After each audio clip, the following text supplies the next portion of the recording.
2012년 2회 회로이론 및 제어공학 기출문제 해설을 시작하겠습니다. 여러분, 회로이론 및 제어공학 과목 어렵죠? 예, 쉽지 않습니다. 그런데 가만히 이렇게 문제를 들여다보고 제가 하는 이야기 이렇게 들으시면 미분 적분을 하거나 굉장히 어려운 수학을 하고 그런 게 아닙니다. 회로이론은 그냥 어떤 규칙에 의해서 덧셈, 뺄셈, 나눗셈, 곱셈으로 답을 찾아낼 수 있는 과목이에요. 그리고 답이 딱 정해져 있는 경우도 많습니다. 그 정해져 있는 답은 우리가 찾기만 하면 되죠. 그래서 여러분, 회로이론 및 제어공학 너무 어렵게만 생각하지 마시고요. 이런 시각으로 이렇게 조금씩 접근해 가시면 분명 고득점을 올릴 수 있는 그런 과목이라고 생각합니다. 회로이론 및 제어공학, 제가 좀 전에 말씀드린 그런 과목이니까 여러분 절대 포기를 생각하지 마시고요. 저와 함께 천천히 하나하나씩 한번 해 나가 보자고요. 그러면 2012년 2회 회로이론 및 제어공학 기출문제 해설을 시작하겠습니다. 61번 특성방정식이 부족제동을 하기 위한 값은? 이 식은 2차 과동답 전달함수의 특성방정식입니다. 좀 어렵지요? 우선 이 식 중요한 식이니까 꼭 기억해 두시고요. 일부러 암기할 필요는 없습니다. 그냥 이렇게 생긴 게 2차 제역의 과도응답 전달함수의 특성 방정식이구나. 이렇게만 알고 계시면 됩니다. 이렇게 생긴 특성 방정식에서 중요한 게 얘입니다. 얘가 제동비 또는 감쇄 계수라고 부르는 애인데요. 여기서 암기할 게 있습니다. 얘가요. 0과 같으면 답은 무제동이고요. 1과 같으면 임계제동이고 1보다 크게 되면 과제동이라고 합니다. 그리고 1보다 작으면 부족제동이라고 해요. 얘 암기입니다. 그래서 문제에서도 이 특정 방정식이 부족제동을 하기 위한 값, 즉 얘가 어떤 값을 가질 때 부족제동을 하느냐, 그걸 물어보는 거예요. 자, 부족제동 뭐죠? 얘 제동비가 1보다 작을 때 부족제동한다. 그죠? 그래서 답은 2번이 되겠네요. 이 문제는 그냥 답을 찾아내는 문제입니다. 그죠? 이 부족제동이 뭐고, 임계제동, 과제동이 뭐고, 얘네들이 어떻게 작동하고 이런 거는 몰라도 됩니다. 제동비가 혹은 감쇄계수가 0과 같거나 1과 같거나 1보다 크거나 1보다 작을 때 어떤 제동을 하냐. 이것만 알고 있으면 답을 찾아낼 수 있는 문제예요. 그래서 여기 제가 적어놓은 이 내용은 꼭 암기를 해 두셔야 됩니다. 자, 다음 문제. 자, 62번. 패루프 전달함수의 극의 위치를 루프 전달함수 GS, HS의 이득상수 K의 함수로 나타내는 기법은? 이것도 암기죠. 답은 근궤적법입니다. 얘가 전달함수잖아요. 그죠? 이 전달함수에서 물어보는 게 루프 전달함수. 얘를 얘기하는데 얘를 개루프 전달함수라고도 부릅니다. 요거 하나 알고 가자고요. 자, 63번. 다음 진리표의 논리소자는? 이 논리소자를 해석하면 두 개 다 입력이 없을 때 출력이 발생을 하고요. 둘 중에 하나 혹은 두 개 다 입력이 있을 때는 출력이 발생하지 않는 그런 회로입니다. 제가 지금 설명드린 회로는 not or 회로입니다. not or 회로는 or에 반대되는 회로죠. or 회로를 논리소자로 정리하면 입력이 없으면 출력도 없고요. 둘 중에 하나의 입력이 있으면 출력이 발생합니다. 이렇게 발생하죠. 그리고 혹은 두 개 다 입력이 있을 경우에도 출력이 발생합니다. 이게 or 회로고 얘가 입력이고 얘가 출력입니다. 얘가 or 회로고 not or는 이거와 반대되는 회로입니다. 자, 보시면 출력이 반대죠? 여기서는 이 밑에 있는 세 개가 출력이 없고요. 얘 위에만 출력이 있잖아요. 근데 얘는 위에 출력이 없고 밑에만 이렇게 출력이 있죠. 그래서 or 회로에 반대되는 회로, 그게 not or 회로입니다. 논리 회로로 그리면 이렇게 그릴 수가 있어요. 이게 or 회로의 심벌이죠. 그 or 회로에 요 안에 앞에 요 앞에 동그라미 붙인 게 이게 not or 회로의 심벌입니다. 그리고 논리식으로 나타내면 A 플러스 B가 or 회로죠. 그 or 회로에 요 위에다가 발을 이렇게 붙여주면 이게 not or 회로가 되는 거예요. 여러분, 지금 논리소자 일부러 공부할 필요는 없으시고요. 이런 문제가 나올 때마다 이 논리소자는 not or 회로구나. 그래서 요것만 그냥 알고 넘어가시면 됩니다. 다른 회로들은 다음에 또 기출문제 풀면서 계속 나오니까 우선 기출문제에서 나오는 회로 먼저 하나하나씩 배우고 이해하고 넘어가시는 것을 권장드리겠습니다. 자, 다음 문제. 자, 64번. 그림과 같은 블록선도에 대한 등가 종합 전달함수 R분의 C는 전달함수 구하라는 얘기죠. 전달함수는 딱 요것만 알고 계시면 됩니다. 1-GS HS분의 GS. 얘가 전향 경로 이득이고요. 얘가 루프 이득입니다. 전향 경로 이득은 그냥 입력에서 출력까지 다이렉트로 가는 애들을 전향 경로 이득이라고 하고요. 이 루프는 이렇게 돌아가는 애들을 루프라고 합니다. 자, 그럼 하나씩 찾아볼게요. 우선 전향 경로 한번 찾아볼까요? GS, 전향 경로는 입력에서 출력까지 다이렉트로 가는 애들이 이 길밖에 없죠. 그죠? 그래서 G1, G2, G3를 다 곱해줍니다. 그래서 전향 경로는 G1, G2, G3 이렇게 나오는 거예요. 그리고 루프 이득. 루프 이득은 돌아가는 애. 자, 돌아가는 애들 루프를 찾아보면 얘 하나 있죠. 여기서 시작해서 이렇게 돌아가는 애 하나 있고요. 여기서 시작해서 이렇게 돌아가는 애가 하나 있습니다. 우선 얘부터 보겠습니다. 얘 돌아가면 G1 곱하기 G2 곱하기 G4. 그런데 이 들어가는 데가 부호가 마이너스죠. 그래서 마이너스 G1, G2, G4 이렇게 써준 겁니다. 그리고 하나 더 있죠. 여기 G2 곱하기 G3 해서 이렇게 돌아가잖아요. 그런데 여기 들어가서 이렇게 나오는 부분에 마이너스가 있죠. 그래서 마이너스 G2, G3가 되는 거예요. 자, 그럼 얘네들을 여기다가 이렇게 한번 넣어볼까요? 자, 전향 경로 GS, G1, G2, G3 이렇게 적어두고요. 루프 이득, 1 마이너스 루프 이득 여기 있는 애들을 여기다 이렇게 넣어주면 됩니다. 마이너스 G2, G3, 마이너스 G2, G3 그 다음에 마이너스 G1, G2, G4 마이너스 G1, G2, G4 이렇게 써놓고 식을 정리를 하면 얘랑 이렇게 곱하면 플러스 G2, G3 되죠. 또 마이너스랑 곱하면 얘도 플러스가 돼서 G1, G2, G4가 됩니다. 그래서 결국은 전달함수가 이렇게 나오는 거예요. 그러면 답이 4번이 되겠네요. 그죠? 전달함수를 구하는 거는 그냥 요거만 알고 계시면 됩니다. 요거랑 또 신호흐름 선도에서 이제 또 사용되는 공식이 있거든요. 그런 것도 여기에 적용해서 한 80%에서 90%는 다 해결을 할 수가 있습니다. 그리고 그 나머지 10%에서 20%는 그런 문제가 나오면 제가 또 설명을 드리도록 하겠습니다. 자, 이 문제 그렇게 어려운 거 아니니까 꼭 혼자서 해보고 넘어가셔야 됩니다. 자, 다음 문제. 자, 65번. 전달함수가 s의 제곱 플러스 1분의 s 플러스 2의 극점과 0점을 구하라. 근데 이 문제는 암기하고 가셔야 됩니다. 극점은 이 분모가 0이 되는 s의 근을 얘기하고요. 0점은 이 분자가 0이 되는 그 s의 근을 의미합니다. 그래서 이 극점에 0이 되는 이 s의 제곱이 마이너스 1이 되면은 0이 되겠죠. 그래서 s 값에 j를 넣어주면 j의 제곱이니까 j의 제곱은 마이너스 1이죠. 그래서 이렇게 j가 들어가는데 근은 두 개입니다. 플러스 j와 마이너스 j. 플러스 j 넣어도 j 제곱이고 마이너스 j 넣어도 마이너스가 두 번 곱해지니까 j 제곱이 되는 거 아니에요. 그죠? 그래서 극점의 s 값은 플러스 마이너스 j 값이고요. 요 0점이 마이너스 2와 무한대가 됩니다. 이거는 그냥 암기하고 가시는 거예요. 그래서 전달함수를 x제곱 플러스 1분의 s 플러스 2로 줬을 땐 극점과 0점이 이렇게 나온다는 거. 이거는 그냥 암기하고 가시는 겁니다. 답은 4번이에요. 근데 얘 말고 다른 식으로 전달함수를 줬을 때는 그때는 찾아야 됩니다. 그거 찾는 거 많이 나오니까 저랑 같이 하나하나씩 천천히 해가면서 배우시면 됩니다. 그때 가서 또 극점과 0점을 구하는 방법 제가 또 설명드리도록 하겠습니다. 다음 문제.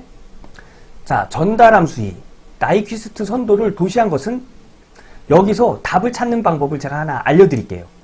문제에서 이 전달함수를 나이키 선도로 그리면 어떻게 그려지느냐 이걸 묻는 건데 답을 찾는 방법이 있습니다. 자, 보세요. 여기 J오메가가 여기 하나 있잖아요. 그죠? J오메가의 1승입니다. J오메가의 1승은 여기서 시작을 해요. 그리고 J오메가의 2승, J오메가의 제곱은 여기서 시작하고요. J오메가의 3승은 여기서 시작합니다. 그리고 J오메가의 0승은 여기서 시작해요. 그래서 그 J오메가 0승은 그냥 1이잖아요. 그래서 얘가 없을 때는 여기서 시작합니다. 전달함수의 이 가로 앞에 이 식이 아무것도 없을 때는 여기서 시작하고요. J오메가가 하나 있을 땐 여기, 두 개 있을 땐 여기, 세 개 있을 땐 여기서 시작합니다. 표에는 여기가 1사분면, 2사분면, 3사분면, 4사분면 이렇게 얘기를 하거든요. 그래서 이 한 구역들, 이런 구역들을 4분면이라고 얘기합니다. 자, 여기서 이 가로가 하나 있을 때는 한 개의 4분면만 지나가고요. 얘가 또 가로가 하나 이렇게 붙어서 뭐 플러스 2 이렇게 두 개가 있잖아요. 그럼 두 개의 4분면을 지나갑니다. 이게 무슨 얘기냐면 우선 식이 이렇게 되면 우선 J오메가 하나 있죠. 그래서 여기서 출발합니다. 여기서 출발해서 얘가 가로가 한 개밖에 없죠. 그래서 한 개의 4분면만 지나가요. 그래서 얘 그림은 뭐 이렇게 되거나 뭐 이렇게 되거나 그림이 이런 식으로 이렇게 그려집니다. 그런데 얘가 가로가 이렇게 두 개가 있잖아요. 그러면 어떻게 그려지냐면 이 J오메가 하나 있죠. 그래서 J오메가가 여기서 시작해요. 그래서 가로가 두 개 있으면 두 개의 4분면을 지납니다. 이런 식으로 이렇게 지나요. 예, 그래서 나이퀴스트 선도는 이렇게 그려진다는 거예요. 자, 그러면 J오메가의 제곱에 J오메가 플러스 1, J오메가 플러스 2, J오메가 플러스 3분의 K를 나이키 선도로 그리면 어떤 식으로 그려질까요? 자, 보시면 J오메가의 제곱이잖아요. 그래서 얘가 J오메가의 0승, 1승, 2승, 3승, 4승 이런 식으로 이렇게 돌거든요. 네, 제가 좀 전에 말씀드렸죠. 그래서 J오메가의 제곱은 여기서 시작됩니다. 그죠? 그리고 괄호가 이렇게 3개가 있어요. 이 3개가 있으면 3개의 4분면을 지나가는 거겠죠. 그래서 나이키스트 선도를 그리면 자, 1개, 2개, 3개의 4분면을 지나서 이런 그림으로 그려집니다. 자, 하나 더 해보고 갈까요? 그러면 J오메가 플러스 1분의 K는 어떻게 그려질까요? 여기서 이렇게 그려지겠죠. 요 앞에 아무것도 없잖아요. 그죠? 이거는 J오메가의 0승이나 마찬가지입니다. 그죠? 그래서 여기서 출발하는 거고요. 가로가 하나밖에 없어요. 그러면 한 개의 4분면만 지나가는 거죠. 그래서 이렇게 되는 겁니다. 만약에 여기서 가로가 하나 더 있으면 뭐 3 이런 게 하나 더 있으면 얘는 이렇게 가서 두 개의 4분면을 지나갈 거예요. 예, 이런 식으로 그려지는 겁니다. 그리고 또 여기서 또 하나 알아둘 게 요 J오메가 대신 문제에서 S를 줄 수도 있습니다. 제호공학에서 S는 주파수 영역 J오메가로 나타낼 수도 있거든요. 예. 그래서 요 J오메가 대신 S로 나타낼 수 있다는 거. 예, 이것까지 기억해 두고 갈게요. 자, 그러면 66번 풀어보도록 하겠습니다. 예, 전달함수가 이런 전달함수의 나이키스트 선도를 도시한 것은 예, 자, J오메가 하나 있죠? 그럼 어디서 출발해야 된다고요? 여기가 0, 여기가 하나, 2개, 3개, 4개 이렇게 돌아간다고 했어요. 여기 J오메가의 1승이잖아요. 1승이니까 요 밑에서 출발해야겠죠? 여기서 출발해서 가로가 하나밖에 없습니다. 그러면 한 개의 4분면만 지나가는 거예요. 그럼 여기서 출발해서 한 개의 4분면만 지나간 그런 나이키 선도를 찾으면 되겠죠. 얘는 여기서 출발했으니까 아닙니다. 그리고 얘도 여기서 출발했으니까 얘는 아니에요. 근데 얘 여기서 출발했죠. 여기서 출발하고 한 개의 4분면만 이렇게 지나갔어요. 그럼 얘가 답이 되겠네요. 그죠? 이렇게 찾는 거예요. 얘는 여기서 출발한 건 맞는데 두 개의 4분면을 지나갔잖아요. 여기 지나가고 여기 지나갔죠. 그래서 얘는 가로가 여기 하나 더 있어야 돼요. 뭐 플러스 3이 됐든 뭐가 됐든 J오메가 가로가 하나 더 있었으면 얘가 답이 되는 겁니다. 근데 여기는 가로가 한 개밖에 없기 때문에 이 3번이 답이 되는 거예요. 여러분 이런 문제는 답 찾는 거죠. 여러분 이런 문제 그냥 포기하고 가실 건가요? 이런 문제를 꼭 맞히고 가야 되는 겁니다. 네. 자, 그럼 다음 문제 가겠습니다. 자, 67번 상태 방정식이 네, 이런 식인 제역의 특성 방정식은 이거 몇 번 했죠? 특성 방정식 공식 뭐라고 그랬죠? S의 단위 행렬 마이너스 A의 절대값이라고 했죠? 그래서 얘 0. 이게 특성 방정식입니다. 그럼 답은 4번. 요거 암기하고 가는 거예요. 요렇게 생긴 게 상태 방정식인 제역의 특정 방정식입니다. 요거 암기입니다. 자, 다음 문제. 68번. 샘플러의 주기를 t라 할 때 S평면상의 모든 점은 Z는 2의 ST승에 의하여 Z평면상에 사상된다. S평면의 좌반 평면상의 모든 점은 Z평면의 단위원의 어느 부분으로 사상되는가? 자, 이 문제는 이런 내용입니다. S평면의 좌평면상은 Z평면의 단위원의 어느 부분에 해당되느냐? 이걸 물어본 거예요. 자, 이것도 그 전에 했던 문제입니다. S평면의 좌반면은 안정을 의미하고요. 우반면은 불안정입니다. 예. 그리고 요 허수축, 여기가 허수축이고 실수축이거든요. 요 허수축, 여기에 딱 걸친 애들은 인계 안정이라고 합니다. 요거 암기하고 가는 거예요. 그 전에도 몇 번 나왔던 겁니다. 그런데 Z평면에서는 요 내부가 안정이고요. 요 원, 외부가 불안정입니다. 그리고 요 원주, 여기 원에 딱 걸친 애들을 임계 안정이라고 합니다. 그럼 문제에서 물어본 게 이 좌반면의 편면상의 모든 점은 이 Z평면의 어느 부분에 이제 사상되냐 이걸 얘기하는 거예요. S평면의 좌반면 뭐라고 그랬죠? 안정이라고 그랬죠. 그럼 Z평면상의 이 단위원의 안정인 부분 어디라고 그랬죠? 이 내부, 원 내부라고 그랬죠. 그래서 보기에서 이 내부에 관련된 얘기가 어떤 건지 찾아보면 요 내점이 되겠네요. 그죠? 안에 있는 점이니까. 그래서 답은 1번이 됩니다. 그래서 요거 S평면에서 안정, 불안정, 임계안정, Z평면에서의 안정, 불안정, 임계안정 요거 꼭 암기하고 가셔야 되는 겁니다. 요것도 자주 나오는 문제예요. 자, 요거 꼭 암기하시고요. 자, 다음 문제. 자, 69번. 물체의 위치, 각도, 자세, 방향 등을 제어량으로 하고 목표값의 임의의 변화에 추종하는 것과 같이 구성된 제어 장치를 무엇이라고 하는가? 위치, 각도, 자세, 방향 나오면 무조건 서브기구입니다. 이건 암기하고 가는 거예요. 위치, 각도, 자세, 방향 나오면 서브기구. 이렇게 암기하고 가는 겁니다. 자, 다음 문제. 70번. 어떤 제역의 전달함수에서 안전성을 판정하면 안전성을 판정, 루스 판별식으로 할 수 있다고 그랬죠. 근데 루스 판별식은 특성 방정식 가지고 정리해서 지금 안정인지 불안정인지 판단하는 거잖아요. 그래서 특성 방정식을 우선 찾아내야 되는데 이 전달함수의 특성 방정식은 요 분모가 0이 되는 그 식을 특성 방정식이라고 합니다. 그러면 S 플러스 2, S제곱 플러스 2S 플러스 2가 0이 되는 식 얘를 정리하면 S의 3승 플러스 얘랑 이렇게 곱하면 S의 3승이죠. 얘랑 이렇게 곱하면 2S의 제곱 얘랑 이렇게 곱하면 2S가 되고요. 2와 S제곱을 곱해서 2S의 제곱이 되고요. 2와 2S를 곱해서 4S가 되고요. 2랑 곱해서 4가 되겠네요. 그래서 S의 제곱끼리 더하면 4S 제곱이 되고요. S끼리 2S 플러스 4S면 6X가 되죠. 그리고 상수는 4밖에 없네요. 그래서 식이 이렇게 정리가 됩니다. 이 특성 방정식 가지고 이제 루스 판별식으로 얘가 안정하냐 불안정하냐를 찾으면 됩니다. 루스 판별식 어떻게 한다고 그랬죠? 처음에 준비를 해야 된다고 그랬죠?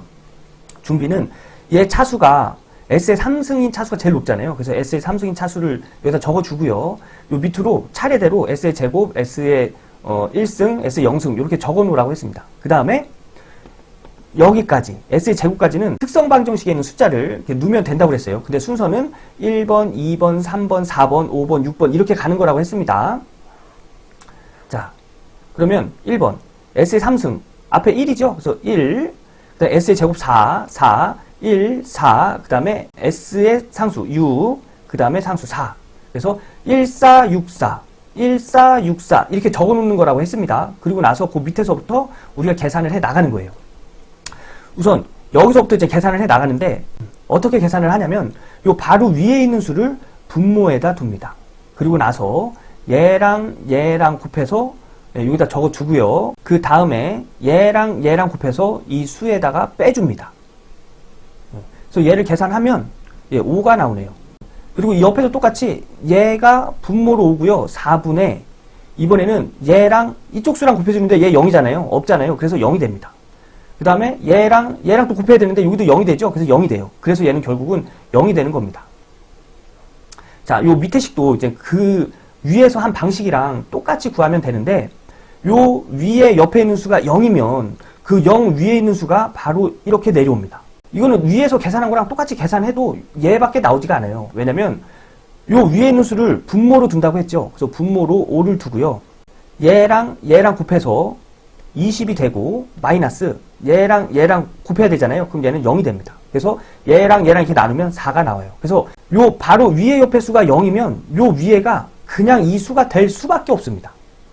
자, 그래서 이렇게 계산을 다 해 놓고요.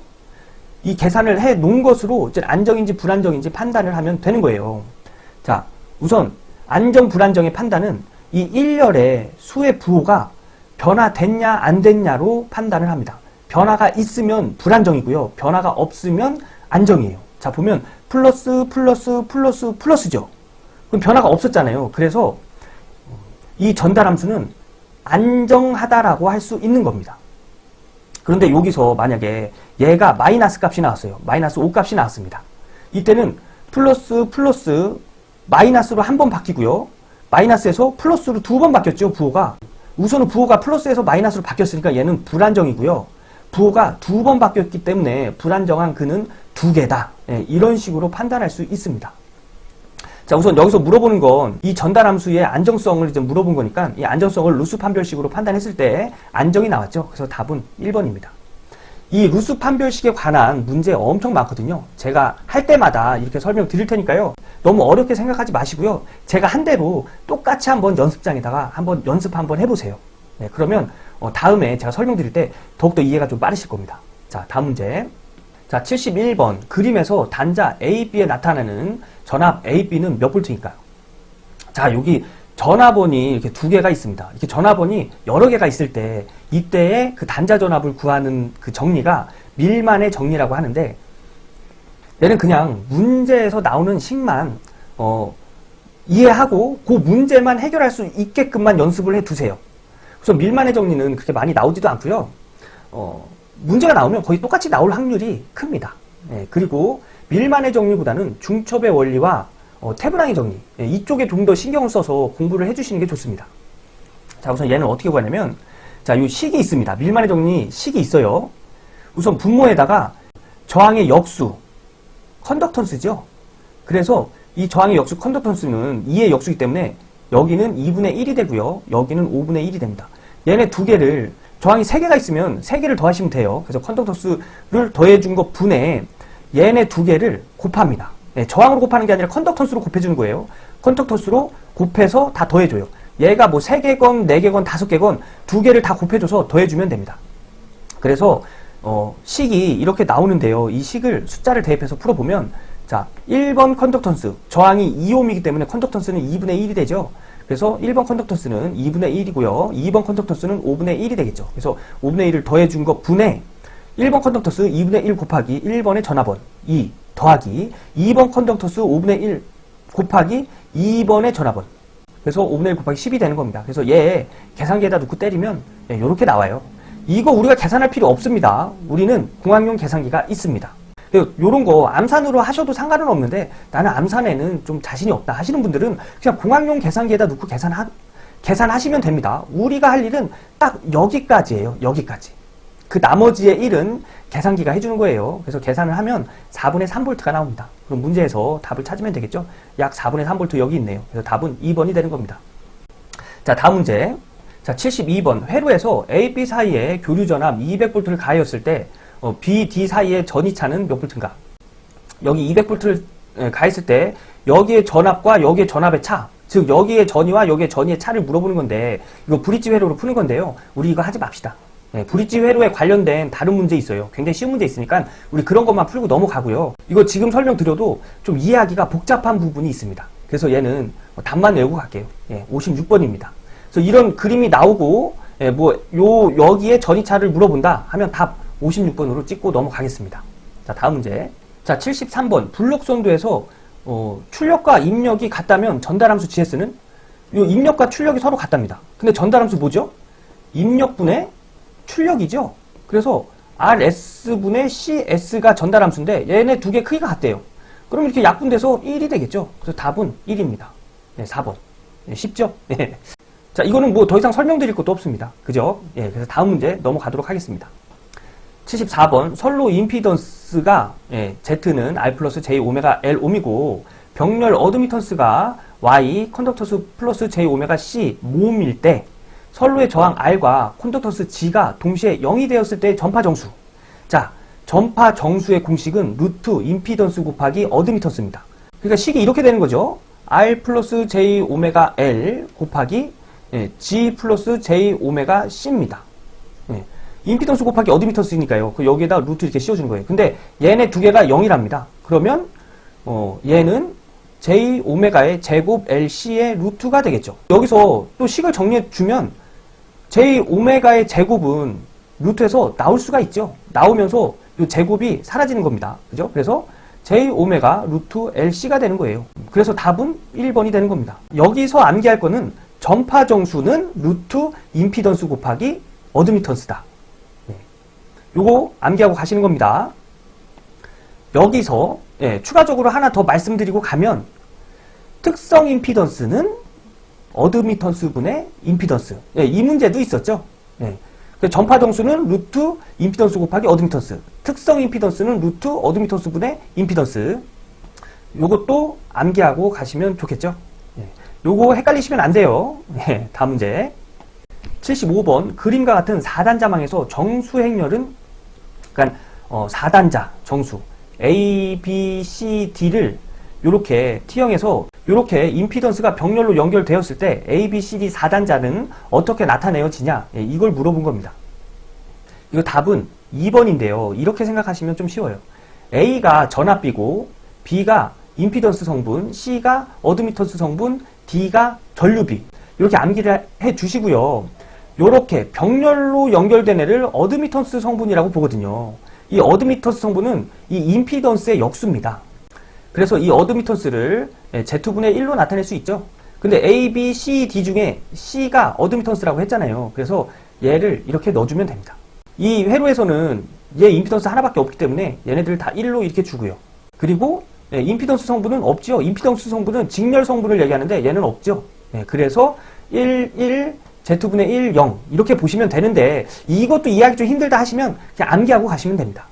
요 4단자 정수를 이용해서 푸는 문제 또 많으니까 그런 거 맞히고 가면 됩니다. 요런 거는 그냥 암기하고 가셔도 됩니다. 자, 다음 문제. RL 직렬 회로에 E는 20 플러스 100 루트 2 사인 오메가 T 플러스 40 루트 2 사인 3 오메가 T 플러스 60도 플러스 40 루트 2 사인 5 오메가 T 볼트인 전압을 가할 때 제5고조파의 전류의 시료값은 몇 암페어인가? 비정연파 문제죠. 비정연파도 나중에 제가 설명드릴 건데요. 우선 어떻게 푸는지만 보고 넘어가시면 됩니다. 자, 여기서 5고조파 물어봤잖아요. 그래서 이 문제를 풀 때는 우선은 이 회로에서의 5고조파가 어떤 것이냐를 먼저 찾아야 됩니다. 내가 5고조파야 라고 표시되는 건 뭐냐면 이 오메가 앞에 표시되는 숫자가 그 숫자의 고조파입니다. 자, 그러면 오메가 앞에 1이 있죠, 1. 1이 있는 겁니다. 1이면 기본이잖아요. 그래서 얘가 기본파가 되고요. 얘는 오메가가 없어서 얘는 그냥 직류분이 됩니다. 그리고 요 세 번째 거에는 오메가 T 앞에 3이 있죠. 그럼 얘는 3고조파가 되고요. 얘 오메가 앞에 5 있죠. 그래서 얘가 5고조파가 되는 겁니다. 그래서 얘를 이용을 해서 전류의 시료값을 찾아라 이 얘기입니다. 그런데 전류의 시료값은 I는 R분의 V. 근데 교류에서는 요 R이 Z로 들어간다고 했어요. 그래서 Z분의 V 이렇게 되는데 이 임피던스도 5고조파의 임피던스로 계산을 해줘야 돼요. 그리고 여기 전압도 5고조파의 전압을 넣어줘야 됩니다. 그런데 여기서 시료값 물어봤죠. 그래서 요 전압도 시료값이 들어가야 돼요. 요렇게 표시한 식들을 순식값이라고 하는데 이 순식값에서 시료값을 찾아내는 방법은 요 앞에 이렇게 써진 애들을 최대값이라고 하거든요. 그래서 기본파의 최대값은 100 루트 2가 되는 거고요. 여기 3고조파의 시료값은 40 루트 2가 되는 거고요. 5고조파의 시료값도 40 루트 2가 되는 겁니다. 근데 여기서 시료값을 구하는 방법은 이 최대값에다가 루트 2를 나눠주면 됩니다. 그래서 여기서의 이 시료값 루트 2분의 40 루트 2가 되겠죠. 그래서 이 공식에서 루트 2분의 5고조파의 최대값을 이렇게 넣어준 거예요. 그래서 얘가 5고조파의 시료값이 됩니다. 그래서 5고조파의 최대값 40 루트 2라고 했죠. 그래서 루트 2분의 40 루트 2가 여기 분자에 들어가고요. 요 임피던스는 어떻게 구해지죠?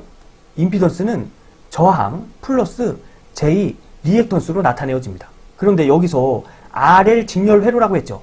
L 인덕턴스 성분의 직렬 회로랍니다. 그러면 요 리액턴스가 유도성 리액턴스가 되겠죠. 그래서 얘는 다시 한번 쓰면 R 플러스 J 오메가 L이 됩니다. 요거랑 세트라고 했습니다. 그런데 요 임피던스가 5고조파의 임피던스래요. 그러면 5고조파 어떻게 만들어주면 될까요? 오메가 앞에 있는 숫자가 그 식의 고조파를 의미한다고 했죠. 여기서도 오메가 앞에 5를 이렇게 붙여주면 됩니다.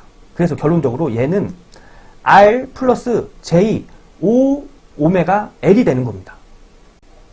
자, 그러면 문제에서 준 단서를 여기다 넣어서 계산하시면 됩니다. 자, 저항 4옴 줬죠? 그래서 4 넣어주고 오메가 L, 요것도 오타네요.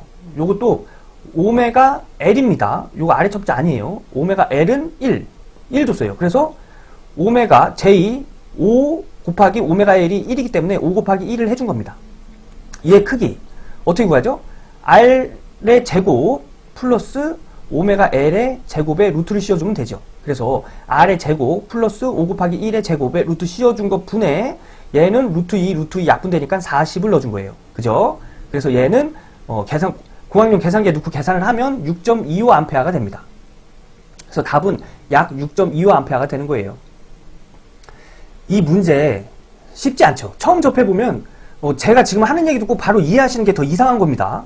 예, 지금 이해 안 되는 게 맞아요. 그래서 이 문제 제가 말씀드린 거 천천히 한 번 더 보시고요. 여기서 포인트는 뭐냐면 이 오메가 앞에 나와 있는 숫자가 그 고조파가 된다는 거. 예, 그래서 이 식은 5고조파가 되고요. 이 식은 오메가 앞에 3이 있기 때문에 3고조파식이 되는 거예요. 예, 이게 중요한 겁니다. 그리고 여기서 전류를 계산할 때 임피던스도 5고조파의 전류를 물어봤으면 5고조파의 임피던스를 넣어줘야 되는 거고 3고조파의 실효값을 구하라고 하면 J 오메가 L에 3을 곱해줘야 된다는 거. 예, 이게 중요한 포인트입니다. 자, 요거 이 비정연파 문제 이런 문제 많이 나오니까 여러분 제가 설명한 거 다시 한번 들어보시는 거 권장드리고요. 지금 이해 못하신다 하더라도 요 문제 많이 나오니까 앞으로 나오는 문제 저와 함께 같이 풀어보시면 아마 조금씩 이해하실 수 있으실 겁니다. 자, 다음 문제 넘어가겠습니다. 77번. 네, 이 함수의 역 라플라스 변화는 이거 암기죠. 요거 암기하고 가는 겁니다. 요거의 역 라플라스 변환. 역 라플라스 변환 이거 말고 쉽게 푸는 그런 식들 많으니까요. 문제가 쉽게 나올 때 그때 역 라플라스 변환 어떻게 하는 건지 그때 설명드리도록 하겠습니다. 그래서 이거의 답은 2번입니다. 요거 문제 답만 외우고 넘어가겠습니다. 자, 78번. 대칭 3상 4선식 전력 계통이 있다. 단상 전력계 2개로 전력을 측정하였더니 각 전력계의 값이 각각 마이너스 301W, 1327W이었다. 이때 역률은? 이 전력계법을 이용해서 푸는 문제인데요. 이게 제가 말씀드리는 간단한 계산 문제 중에 하나입니다. 공식만 알고 있으면 해결할 수 있는 문제예요. 그래서 문제에서 전력을 2개 주면 한 99%가 이 전력계법을 이용해서 다 답을 찾을 수 있습니다. 그래서 이 전력계법의 역률을 구하는 공식은 이겁니다. 그래서 P1은 얘가 마이너스 301W가 되고요. P2는 1327W가 됩니다. 그래서 얘를 여기다 이렇게 다 넣어줘서 계산기 때리면 0.34가 나오거든요. 여러분 이 문제 꼭 한번 풀어보시고 넘어가셔야 되고요. 요거 공식 꼭 암기하셔야 됩니다. 자, 그러면 답은 4번이 되겠습니다. 이거 꼭 풀고 넘어가셔야 됩니다. 자, 79번. 다음 회로의 역회로는 K는 2 곱하기 10의 3승이다. 자, 이 문제는 어떻게 푸냐면 그냥 이거 두 개 곱해서 똑같은 값이 나오는 애를 찾으면 되는데요. 만약에 똑같은 값이 뭐 여러 개가 나왔다. 그때는 여기에 숫자 준 것과 같지 않고 두 개의 곱이 같은 애들을 찾으면 됩니다. 자, 보면 얘랑 곱하면 2.4지요. 그래서 두 개 곱해서 2.4 나오네. 근데 역회로가 얘는 이제 병렬이니까 직렬로 나옵니다. 예, 직렬로. 직렬회로에서의 두 개의 곱이 같은 애를 찾으면 돼요. 그러면 이제 병렬회로 얘네들은 아니겠죠? 그죠? 직렬회로 얘네 두 개 곱하면 다 2.4가 나오는데 숫자가 다른 거. 얘는 3mH, 3mH 똑같죠? 0.8 마이크로파라드, 0.8 마이크로파라드. 예, 똑같죠? 그래서 얘는 아니에요. 그래서 답은 3번이 되는 겁니다. 이 문제도 그냥 답 찾는 겁니다. 그냥 외워서 가는 겁니다. 예, 그래서 79번은 3번. 다음 문제 넘어가겠습니다. 자, 80번. 저항 R, 인덕턴스 L, 콘덴서 C. 직렬회로에서 발생되는 과도 현상이 진동이 되지 않을 조건은 답은 1번입니다. 요거 암기예요. 요거 암기하고 가는 겁니다. 요 비진동의 조건 예로 나올 수도 있고요. 기준을 0으로 하면 이렇게 나올 수도 있습니다. 그래서 얘는 기준을 0으로 해서 나온 공식이 되겠죠. 그래서 답은 1번. 이렇게 암기하고 가시면 됩니다. 자, 이렇게 해서 회로이론 및 제어공학 20문제 다 풀어봤는데요. 쉽지 않죠? 그런데 우리는 100점 맞을 거 아니잖아요. 그죠? 그래서 우리가 풀 수 있는 거, 우리가 계산할 수 있는 거, 우리가 이해할 수 있는 것들만 우선 지금은 차근차근히 그거 하나하나씩 가지고 가자고요. 이거 너무 어렵다고 벌써부터 와서 아유 난 못하겠어 포기하시면 안 됩니다. 나중에 가면 정말 해결할 수 있는 문제 그래도 한 10개 이상은 생기니까 너무 걱정하지 마시고요. 저와 함께 10개년도 끝까지 하나하나씩 배워 가시자고요. 자, 그러면 오늘 2012년 2회 회로이론 및 제어공학 여기까지 하겠습니다. 네, 고생하셨습니다.